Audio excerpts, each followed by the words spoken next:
오늘의 주제는 깨어 준비하고 있어라 비유입니다. 깨어 주인을 기다리는 종들의 비유, 깨어 있는 문지기 비유라고 불리기도 합니다. 핵심 메시지는 늘 깨어 일할 것과 아울러 재림의 급박성을 경고해 줍니다. 내용을 단락적으로 보면은 35절에서 38절까지는 깨어 주인을 기다리는 종들의 비유라면 39절, 40절은 도적이 올 때를 대비하는 집주인의 비유입니다.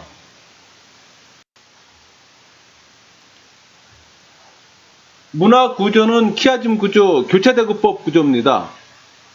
그러니까 A와 A-는 준비라면은 B와 B-는 종들은 복이 있으리로다 하고 M, 메인 핵심 메시지는 좋은 종들에 대한 보상입니다. 그러니까 교차대구법은 가장 강조하고자 하는 부분인 핵심 메시지, 메인 테마를 M을 가운데다 배치하고 그 전후 내용을 마치 거울 사이에 둔 어떤 물체를 대칭을 이루는 것처럼 내용이 대칭되는 것을 말합니다. 그러니까 이런 교차대구 구조는 읽는 독자로 하여금 문장의 핵심을 파악하게 하고 문학적 운율을 느끼게 하면 물론 자연스럽게 관심을 중심 부분에 M에 쏠리게 하는 효과를 갖고 있습니다. 그렇다면 오늘 우리가 보는 이 메시지의 핵심 메시지는 M 37절 B에 있다는 얘기입니다. 비유의 배경을 보면은 31절부터 48절까지 주의 재림을 준비하는 성도의 자세를 교훈하는 세 가지 비유가 소개되어 있습니다. 그러니까 31절에서 34절은 하나님 나라가 이미 이 땅에 도래했고 그 나라와 그 의를 구해야 함을 교훈했지만은 오늘 35절에서 40절 오늘 본문은 하나님 나라의 최종적 완성인 주의 재림을 긴장 속에서 준비해야 한다는 더 진전 내용으로 담고 있습니다. 그리고 41절, 48절은 두 청직의 비유이고요. 35절 허리에 띠를 띠고 등불을 켜고 서 있으라. 예수님께서 제자들에게 두 개의 명령이 주어졌습니다. 허리에 띠를 띠라는 것입니다. 팔레스타인 지역은 옷이 길고 통이 넓어서 여행을 할 때나 활동할 때는 허리에 띠를 띄었습니다. 여기서 띠를 띠고라는 이 표현은 페리에조스 메나이, 그러니까 완료 수동형입니다. 이미 띠가 허리에 매어져 있는 상태를 얘기합니다. 그러니까 이미 허리를 띠로 맨 상태에서 활동하고 있는 그런 상태를 말하는 거예요. 그러니까 예수님께서 재림하실 때 우리 성도들도 나태해져서 방심하지 말고 하나님 나라를 위하여 열심히 일하며 깨어있는 자가 되기를 항상 준비하라는 그런 의미입니다. 그리고 두 번째 명령은 등불을 켜라는 겁니다. 여기서 켜고는 카이오메노인데 계속적으로 불이 켜있는 상태를 가리킵니다. 그러니까 어두운 동안이라도 활동할 수 있는 준비가 되어 있음을 말해주고 또 뒤에 이어지는 말씀과 연관해서 깨어있음을 상징하는 적절한 표현이기도 합니다.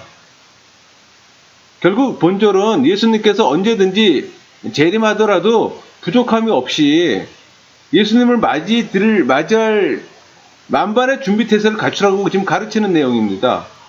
그리고 참고로 여기 서 있으라 해서 서다는 그 원어 성경에는 없는 겁니다.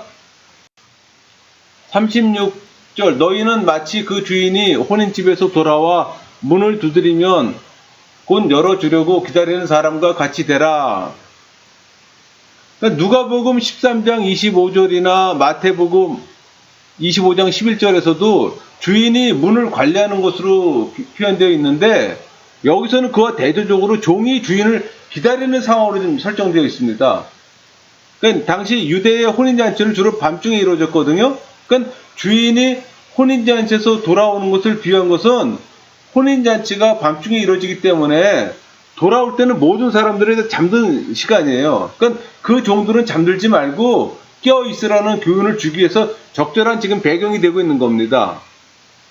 그러니까 혼인잔치는 천상에서의 기쁨과 영광의 혼인잔치를 의미하고 여기서 그 주인은 예수 그리스도를 의미합니다. 또 혼인집은 하늘 보호자를 암시하므로 종말론적 이미지를 부각시키려는 그 목적을 갖고 있습니다.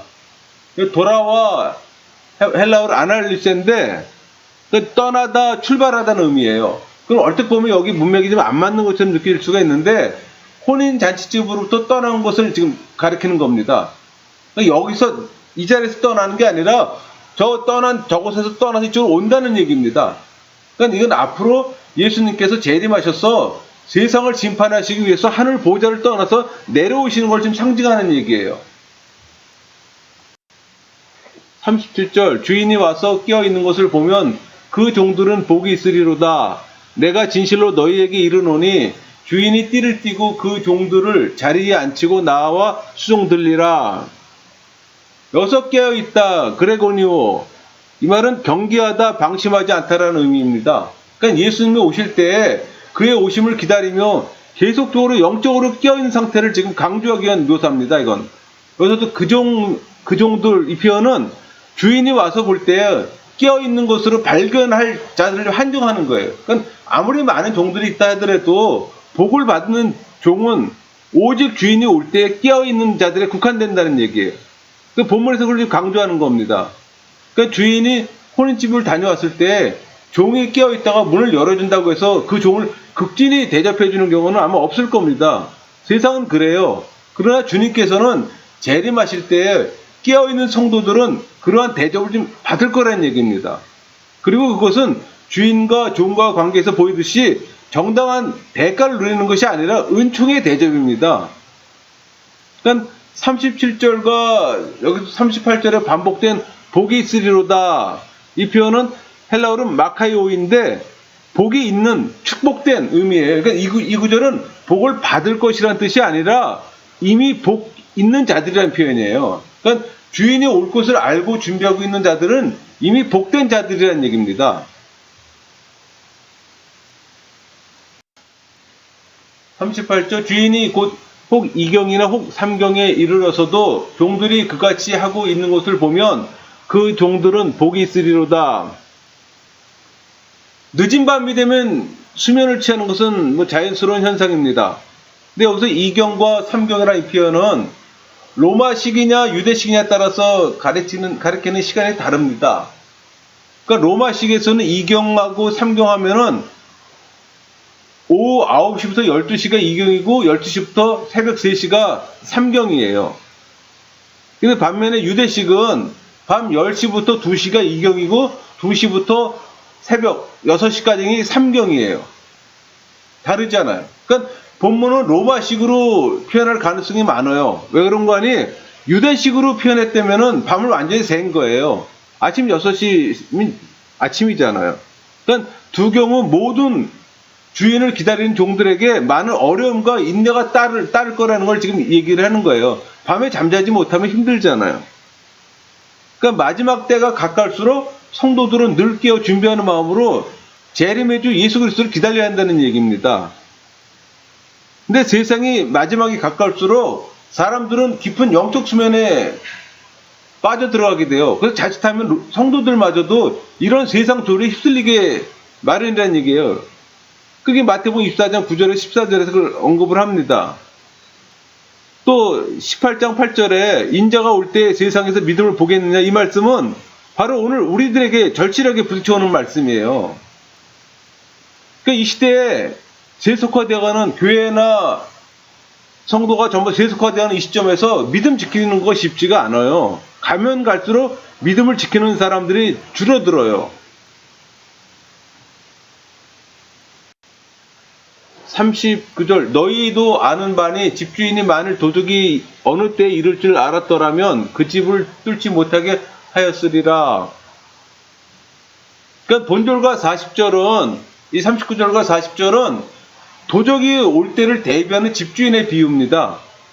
그러니까 당시 도둑들이 그 당시 집 건축이 흙벽돌로 지은 벽이 많았어요. 그러니까 벽을 뚫고 들어가는 거예요. 그러니까 예고 없이 쳐들어오는 도둑으로부터 집과 재산과 생명을 보호하기 위해서는 늘 깨어서 경계하고 있어야 되는 것은 당연한 겁니다. 도적을 아무도 그 시기를 모르는 채 비밀리에 오시는 예수님, 재림주 예수님을 상징하는 거예요. 그러니까 주의 재림을 기다리는 성도들의 자세도 이와 동일한 긴장과 준비가 필요하다는 겁니다. 그러니까 이 비유는 예수님께서 언제 오실지 모르는 상황에 더욱 깨어서 준비해야 할 것을 가르치는 기원입니다. 40절 그러므로 너희도 준비하고 있으라 생각하지 않은 때에 인자가 오리라 하시니라. 35절부터 전개되어 온 비유의 말씀은 결국 이 결론을 말씀하기 위함입니다. 그러니까 주의 재림을 예기치 않게 임박해오는 사건을 설명하기 위해서 도둑의 침입에 비유한 이 사례들은 이 밖에도 성경의 여러 곳에서 발견됩니다. 데살로니가 전서 5장 2절이나 베드로후서 3장 10절 그것은 언급되어 있어요. 그러니까 주의 재림의 일치를 정확히 아는 사람 누구예요? 오직 한 사람 하나님뿐이 없잖아요. 그러니까 우리는 지금 이 순간 우리에게 주어진 마지막 시간이라는 생각을 가지고 매일매일 자신을 돌아보는 영적 파수꾼이 되어야 되는 거예요.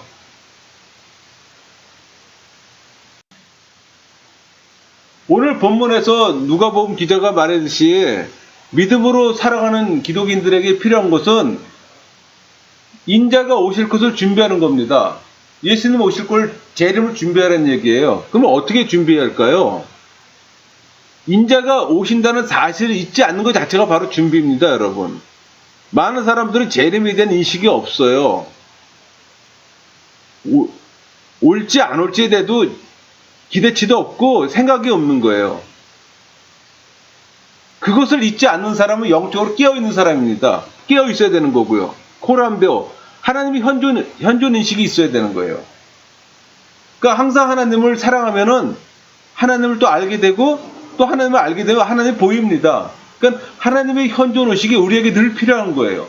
내 생각, 내 행동 모두 하나님이 보고 계십니다. 그것을 인식하고 살아갈 때 하나님의 존재를 인식하게 되는 겁니다. 늘 말씀을 가까이 하십시오. 말씀을 듣든지 보든지 말하든지 그런 삶 속에 지속될 때 그것이 거룩의 삶이고 성화의 과정이 있잖아요. 그게 하나님의 현존의식입니다. 그러니까 불신자처럼 세속을 사랑하면 육적 즐거움을 추구하게 됩니다. 먹는 거, 즐기는 거, 보는 거 이런 거 추구하게 돼 있어요. 그러니까 영적 시간을 확보하시고 그것을 위해 노력하십시오. 가장 좋은 방법이 말씀과 기도입니다. 너무나 당연한 얘기죠. 근데 실질적으로 말씀과 기도를 우리 일상의 삶 가운데 하루 24시간 중에 얼마큼 쓰냐는 얘기죠. 한번 자기의 신앙생활을 점검하면서 내가 하루 말씀과 관련된 시간이 이 24시간 중에 얼마나 되는가, 기도하는 시간 또 얼마나 되는가, 그 합친 시간이 얼마나 되는가 한번 점검해 보세요. 여러분 모두가 깨어 준비하는 여러분 모두가 되기를 소망합니다. 마치겠습니다.